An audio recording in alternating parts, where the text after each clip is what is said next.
Halo semuanya, selamat datang kembali di video analisa harian XAUUSD bersama Mandana. Dan ini adalah analisa harian XAUUSD pada hari ini tanggal 27 Mei 2025 hari Selasa. Seperti biasa, jika kalian semua suka dengan videonya, jangan lupa like dulu videonya, subscribe bagi belum subscribe, hidupkan lonceng, dan di share ke yang lain ya. Oke, cepat aja. Sebenarnya sih di sini untuk analisa hari ini tidak ada perubahan dengan analisa kemarin ya, karena kemarin itu marketnya libur ya. Market Amerika libur, market Inggris libur, jadi otomatis kemarin tidak terlalu banyak ada pergerakan. Untuk hari ini kalau dibilang nanti malam kita ada news ya, hari ini udah nggak ada libur ya, sudah normal kembali. Nanti malam ada news tentang core durable goods dan juga durable goods order, yang dimana diperkirakan di sini untuk masalah durable dan core durable goods ordernya akan mengalami yang namanya penurunan karena akibat dari tarif yang diberlakukan pada bulan April.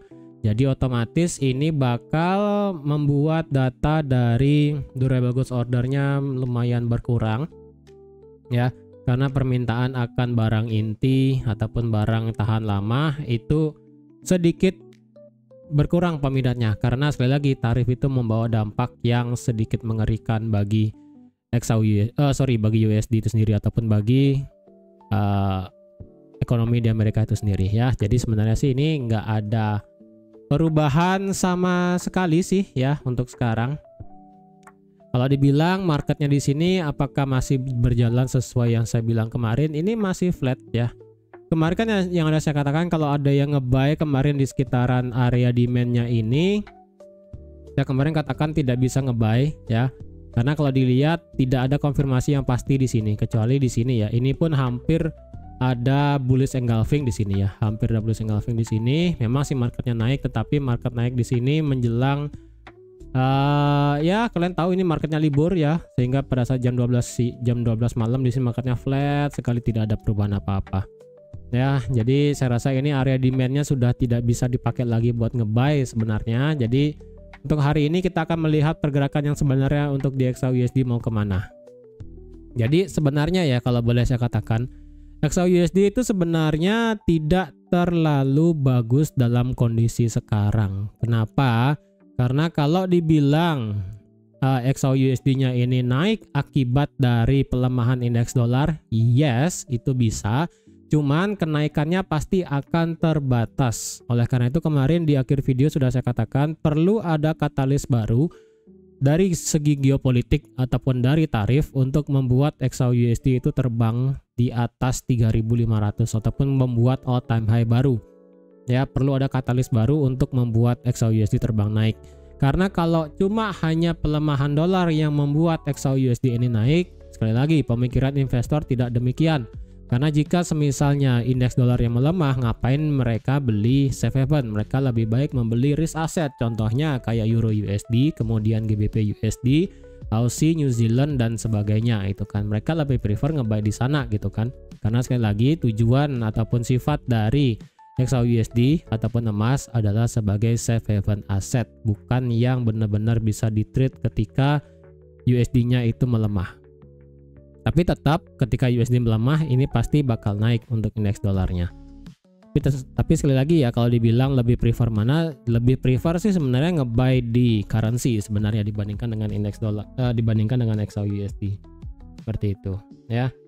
Dan kalau dibilang dari segi geopolitiknya, update-nya kemarin ya ada yang komen bahwa memang saya ada salah bilang salah bilang apa namanya? Tanggal, karena kemarin ya ini saya nggak lihat sih, ini 9 Juli ya, bukan 9 Juni. Jadi kemarin itu kan Eropa diberlakukan akan 50%-nya itu tanggal 1 Juni, kemudian di extend sampai 9 Juli, yang dimana 9 Juli itu adalah batas dari reciprocal tarif yang akan diumumkan oleh Trump.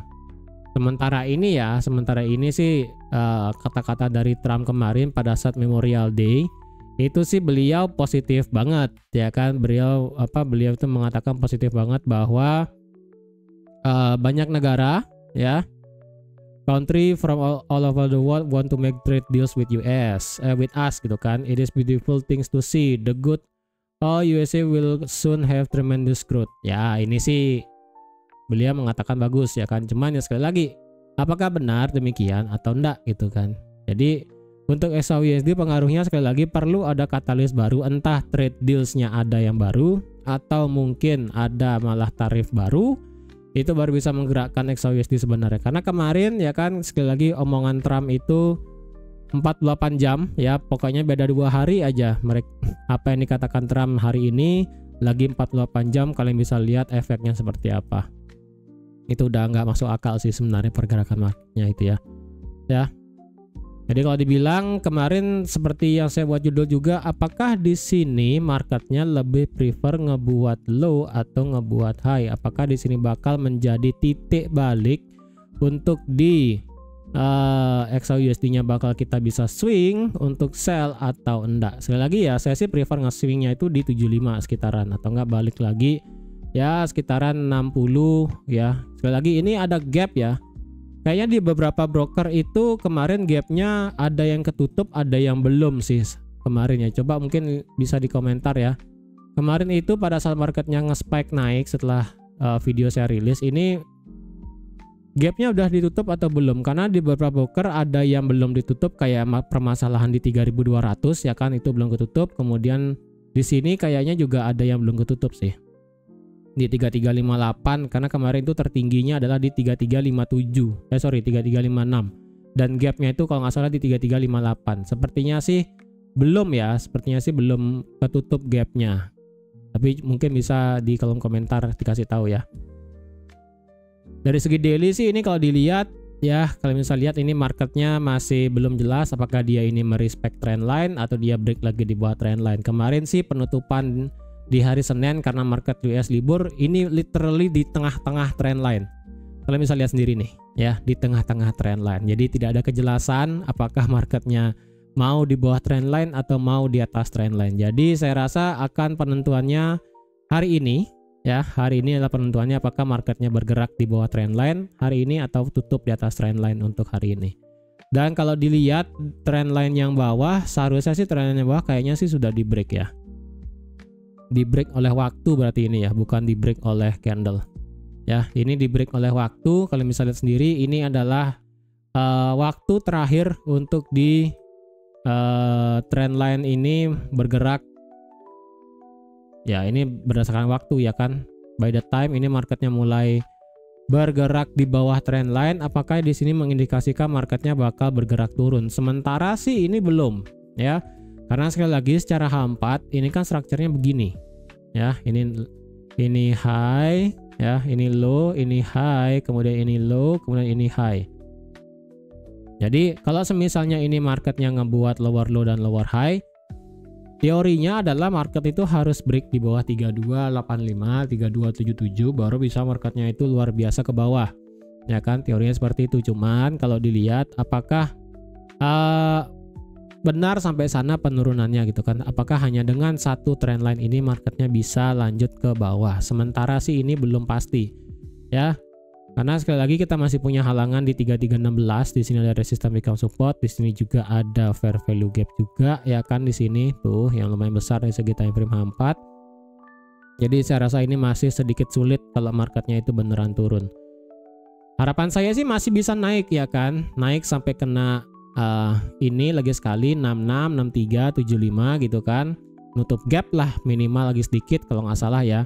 Kemudian marketnya bisa lanjut bergerak turun lagi. Ini ngambil liquidity di atas, kemudian lanjut turun itu oke. Kalau dibilang nge-buy sekarang sih di sini nggak juga. Kalau kemarin ada yang saya katakan kalau ada market di atas 3350 berarti itu berlaku di time frame M30 sekarang ya. Berlaku di time frame M30 dan H1. Jadi kalau ada yang mau nge-buy di atas 3350 secara M30 dan juga H1. Karena kalau dicari M15 di sini ada fake out 1, kemudian di M5 di sini juga ada fake outnya. Jadi otomatis time frame yang dipakai adalah M30 dan juga H1 ya. M30 dan juga H1. Apakah sekarang kita bisa nge-buy di teritori ini? Jujur saya pribadi pun rasanya tidak terlalu worth it untuk nge-buy di sini karena kalau dilihat di sebelah kiri ini nggak ada halangan yang bisa dipakai sih sebenarnya ya. Ini kalau dibilang sih ini marketnya terjun bebas ya kan. Dari jam 8 ini kalau kalian ngeh ya. Ini 1 jam sekarang aja ini marketnya sudah turun lumayan ini. Ini sudah turun 130 pip, ini masih bisa berlanjut lagi. Kalau dari 1 jam sebelumnya berarti total itu sekarang sudah sejauh 150 pip. Kalau mau nge-sell lagi di mana? Ini kalau dilihat ya,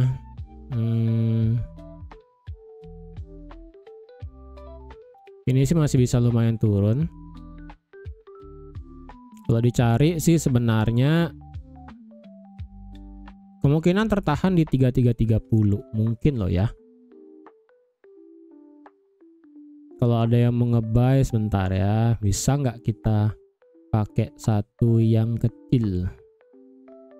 Coba ditaruh di sini 3331. Ini sih nggak ada yang nggak ada yang bagus sih sebenarnya di sini ya. Ini sih nggak ada yang bagus nih di sini. Sementara sih nggak ada news ya sebenarnya ya. Coba deh. Ya ini sih nggak ada news dari segi gimana sih. M5, M1, M1-nya sih ada di sini. Pas sih di sini. Kalau dicari apakah worth it nge-buy di sini? Ini sudah telat sih ya. Jadi kalau ada yang mau ambil posisi hari ini ya, kalau ada yang mau nge-buy ataupun nge-sell, saran saya sih sekarang adalah kalau ada H1 balik lagi di atas 3341 ya. Ini kan menjadi resisten, support di break ya kan. Ini menjadi resisten di break, kemudian marketnya naik. Jadi otomatis kita kalau ada yang break di atas 3341 lagi sekali, itu bisa dikategorikan kalau ada yang mau nge-buy di atas resisten ya. Tunggu aja di atas ini kalau ada yang mau ambil buy. Kalau ada yang mau ngambil sell bagaimana? Kalau ada yang mau ngambil sell, sebenarnya sih ini rada sedikit maksa ya kalau ngambil sell di sini. Kenapa sedikit maksa? Karena kalau dilihat 3316 ini kan mepet ya. Ini mepet sebenarnya 3316 atau enggak pakai di sini 3320 ya kan. Di sini sih level buy selanjutnya di sini ya. Fair value gap H4, kemudian H1 juga ada fair value gapnya di sini.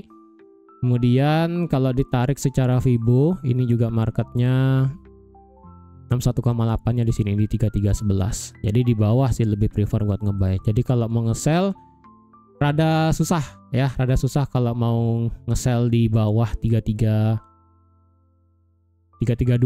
ya, kayaknya di bawah 3325 nih rada susah buat di sell sih karena jaraknya terlalu mepet. Literally terlalu mepet loh ya. Ini di M15 nih lebih ketara lagi nih, di sini ada demandnya di M15 ya kan.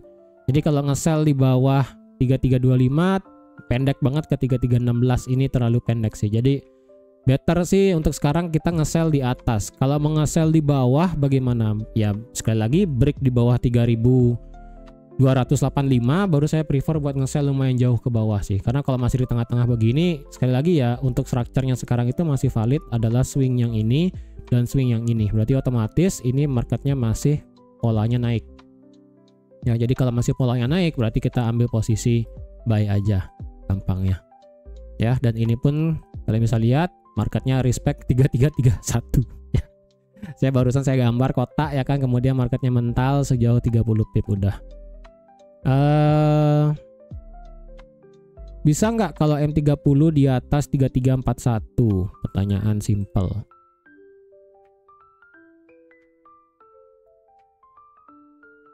Ya M15 sih seharusnya bisa ya. M15 atau enggak M15 deh ya, jangan M5 karena M5 ini terlalu mepet. M15 atau enggak M30 ada di atas 3341, kalian boleh ngide buat nge-buy nanti ya. Target sampai mana? Mungkin sampai angka cantik 3350. atau semisalnya kalian extend sampai nutup gap di 3358, semisalnya jika memang ini belum ditutup gapnya, ya udah ya, sampai sana kalian bisa ambil posisi buy TP-nya ya. Kalau break di bawah 3311 lagi, ya sabar aja, tunggu agak ke bawah dikit ya. Di sini di main M15-nya baru bisa ambil buy. Gitu ya. Karena saya worry-nya ini marketnya justru bergerak sideways sih ya, karena sekali lagi market UK kemarin libur, US juga libur, jadi ini kemungkinan marketnya bergerak sideways aja, tidak terlalu condong kemana-mana. Karena kalau dilihat dari segi H4, indikatornya ini masih flat ya kan, daily-nya juga masih flat, tidak menunjukkan kejelasan, H1-nya juga ya masih belum ketara banget ini sebenarnya masih bisa naik atau turun. Ya, jadi better kalau ada yang mau nge-buy antara tunggu di bawah di sini atau break di atas 41 atau nggak lebih bagus di atas 3350. Seperti ini ya. Oke, jadi saya rasa sekian dulu ya untuk analisa XAUSD pada hari ini. Yang bisa saya update cuma ini tambah lagi satu doang. Dan ini ada demand juga di M15 yang barusan bisa saya lihat. Sisanya sih nggak ada ya. Sisanya ini masih sama kayak kemarin. Jadi hati-hati, nanti malam kita ada news core durable goods order yang memang di sini warnanya orange, cuman sekali lagi kalau ini berpengaruh positif ya bisa aja ya. Jadi hati-hati untuk hari ini. Terima kasih sudah nonton video sampai habis. Terima kasih juga sudah like, share, dan subscribe seperti biasa. Dan sampai jumpa lagi di analisa harian XAUSD selanjutnya. Bye bye.